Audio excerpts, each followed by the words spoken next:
Open பண்ணா நாம கிளட்ட போய் வீட்டு கூரை மேல இருக்க பழகைய ஆணியை வச்சு நங்கு நங்கு அடிச்சு சரி பண்ணிட்டு இருப்பான். அப்போ நம்ம கிளவி டேய் கிளவா கொஞ்சம் இங்க இருந்து பாருடான்னு கூப்பிடுமா. நாம கிளட்ட போயிலும் கிளவி எதுக்கு கூப்பிடுதுன்னு கொஞ்சம் திரும்பிக்கிட்டே வேலை பார்ப்பான். அப்போ தெரியாத தரமா சுத்தியில எடுத்து கை மேல போட்டுக்குவான். அப்படியே செம கோவமா அந்த கிளவி பக்கம் திரும்பி கொஞ்சம் என்னை டிஸ்டர்ப் பண்ணாம மாதிரி கிளவி அப்படின்னு சொல்லுவானா. எங்கிட்ட திரும்பி நம்ம வேலையை கண்டினியூ பண்ணி அந்த பலகையை ஒரு அடி அடிப்பான் பாருங்க. தெரியாத தரமா அந்த பலகை பீச்சுக்கிட்டு போய் நம்ம கிளவி மண்டை மேல விழுந்துரும். அந்த பலகை நம்ம கிளவி மண்டை மேல விழுந்த போர்ஸ்ல நம்ம கிளவி எல்லாத்தையும் மறந்துடும். கிளவன் பல நாட்களா பிளான் போட்டிருப்பானோ. நாம கிளவியை உள்ள தூக்கிட்டு வந்து காஃபி எல்லாம் போட்டு கொடுப்பானா. அப்போ நம்ம கிளவி நீங்க ரொம்ப நல்லவரா தெரியுறீங்களே அப்படின்னு நம்ம கிளவனை பார்த்து சொல்லும். அதுக்கு நம்ம கிளவ என்னைய நல்லா உத்து பாரு கிளவி, நான் தான் உன் புருஷன் அப்படின்னு சொல்லுவானா. நம்ம கிளவி தெரியவே தெரியாதுடானுமா. சரி இந்த நாயவாச்சு ஞாபகம் இருக்கான்னு பாருன்னுவானா. யாருன்னே தெரியாதுன்ற அந்த கிளவி அடிச்சுதுடா ஜாக் பாட்டு நம்ம கிளட்டு போய் கரையை தூக்கி வெளியே எறிஞ்சிருவான். சரி நம்ம கிளட்டு போய் நம்ம நாய் சேகரதா வீட்டை விட்டு துரத்தனா அட்லீஸ்ட் பொண்டாட்டியாவது ஒழுங்கா பாத்துக்குவான்னு பார்த்தா நம்ம கிளவிட்ட போயிட்டு கிளவி உனக்கு எல்லாம் மறந்து போச்சுல இன்னில இருந்து நீ அடிமன்னு சொல்லுவானா. ஒழுங்கா சமத்து புள்ளையா சாரி சமத்து கிளவியா நான் சொல்ற வேலையை நீ செய்யற அப்படின்னு சொல்லி அனுப்பி வச்சிருவான். இதை பார்த்து கடுப்பான நம்ம நாய் சேகர் கிளவி எப்படியாவது காப்பாத்தி ஆகணுன்றதுக்காக பாகுபலி டெக்னிக் எல்லாம் யூஸ் பண்ணி ரூம் கூறுவான். கம்ப்யூட்டர் ஓபன் பண்ணி கிளவிக்கு மண்டையில் அடிப்பட்டு எல்லாம் மறந்து போச்சு, எவனாவது டாக்டர் பையா இருந்தா சீக்கிரம் வாங்கும்னு கேட்பானா. அதை பார்த்த டாக்டர் லீக் பேக் அவன் டாக்டர் லீக் பேக் தானே அவனை வாத்து மண்டையனே கூப்பிட்டுக்குவோம். ஓஹோ கிளவிக்கு அம்னிஷியாவா கூடிய சீக்கிரம் வந்துடலாம் அப்படின்னு ரிப்ளை மெசேஜ் பண்ணுவான்.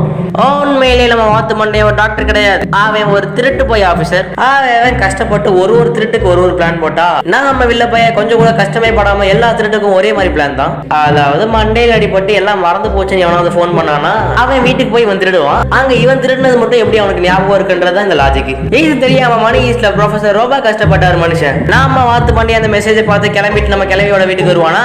வந்து கதவு தட்டுவான், நம்ம கிளவன் தான் திறப்பான். சார் உங்க வீட்டுல மண்டையில் அடிப்பட்ட மூலக்குளம் பேஷண்ட் ஒருத்தங்க இருக்காங்க கேள்விப்பட்டேன், அதுக்கு நம்ம கிளட்டு பையன் அப்படியெல்லாம் ஒண்ணும் இல்லைன்னு சொல்றல அப்படின்ட்டு ஒரு டோன்ல பேசுவான். இதுல கடுப்பான நம்ம வில்ல பைய ஸ்டார்டிங் சீன்ல நம்ம கிளவி மண்டையில கிளவன் ஒரு சுத்தியில போட்டான்ல, அதை விட 100 மடங்கு பெரிய சுத்தியில எடுத்து நம்ம வில்ல போய் நம்ம கிளவ மண்டையில அடிச்சு மட்டை பண்ணுவோம். நான் கூட கிளவன் போய் சேர்ந்துட்டானோ ஒரு நிமிஷம் ரொம்ப சந்தோஷப்பட்டேன். ஆனா கிளட்டு பைய மயக்கத்துல தான் இருக்கான். நம்ம வில்ல பைய கிளட்டு பையில தூக்கிட்டு போய் ஸ்டோர் ரூம்ல அடிச்சு வச்சிட்டோம். இந்த சம்பவத்தெல்லாம் வெளியே இருந்து பார்த்து நம்ம சேகரே ஆகா தப்பு பண்ணிட்டோமே, இப்ப எப்படியாவது கிளவியை காப்பாத்தி அவனு பிளான் போடுவான். வீட்டுக்குள்ள பின்னாடி நம்ம கிளவியை உட்காந்து வீணா வச்சுட்டு இருக்குமா. நம்ம கரேஜ் போய் கிளவிட்ட கிளவி வா ஓடிடலாம் எவ்வளவோ கூப்பிட்டு பார்ப்பான். அதுக்கு நம்ம கிளவி இல்லடா கண்ணா இப்ப கூட வந்தா எபிசோடு சீக்கிரம் முடிஞ்சு போவோம், அப்புறம் டைரக்டர் என்ன செருப்பு கழட்டி அடிப்பான். இவங்க பேசுறதெல்லாம் பின்னாடி இருந்தே வில்ல பைய கேட்டுடுவான். வில்ல பைய ரூமுக்குள்ள சடனா என்றாய் வாடா கண்ணன் நம்ம கரேஜ் கூப்பிடுவானா.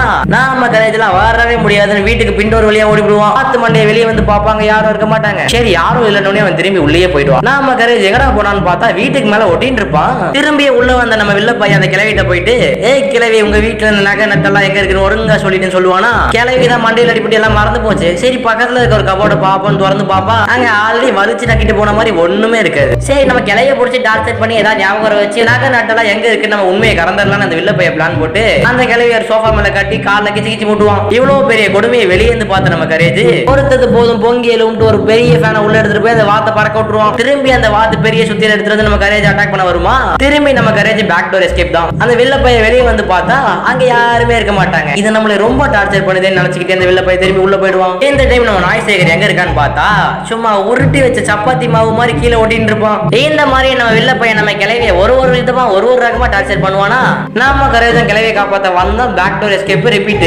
அப்படியே நம்ம கரேஜ் கடைசி அவர் பிளான் போடுவான். மரத்து மேல ஏறி நம்ம பாகுபலி டெக்னிக்கை யூஸ் பண்ணி திரும்பி அவன் ரூம்க்கே வருவான். வந்த உடனே கம்ப்யூட்டர்ல போலீஸை கூப்பிடுவான். சரி போலீஸ் வர்ற வரைக்கும் திரும்பி பின் கதவு வழியா ஓடிப்புலான்னு பார்த்தா இந்த மாதிரி அந்த வாத்து பின் கதவு ஃபுல்லா ஆணி அடிச்சு வச்சிருக்கோம். இந்த மாதிரி நம்ம வில்ல பைய கரேஜை பார்த்து மாட்டிக்கிட்டா கண்ணா கரேஜை பிடிக்க பாப்பானா. கரேஜை தவிர அங்க அடிச்சிருந்த எல்லா ஆணியும் எல்லா பழகையும் பிடிக்கிட்டு வந்துடும். கடைசியா போலீஸ் உள்ள வந்து வில்ல பையில தோக்கா தூக்கிட்டு போயிடுவாங்க. நாம வில்ல பைய பண்ண டார்ச்சர்ல கிளவிக்கு எல்லாமே ஞாபகம் வந்துடும். நம்ம கிளவை எங்கடான்னு போய் பார்த்தா அந்த கிளட்டு போய் ஸ்டோர் ரூம்ல அரசரே நான் போருக்கு தயார்னு பெனாத்தின்னு இருப்பான். நம்ம வில்ல பையில தூக்கிட்டு போற நம்ம போலீஸோட வண்டியை தான் காட்டுறாங்க. போலீஸோட வண்டி ஆக்சிடென்ட் ஆயிருக்கும். நாம வில்ல பைய சும்மா போலீஸ் யூனிஃபார்ம் போட்டுட்டு உள்ள இருந்து கெத்தா ஸ்டைலா வெளியே வருவானா.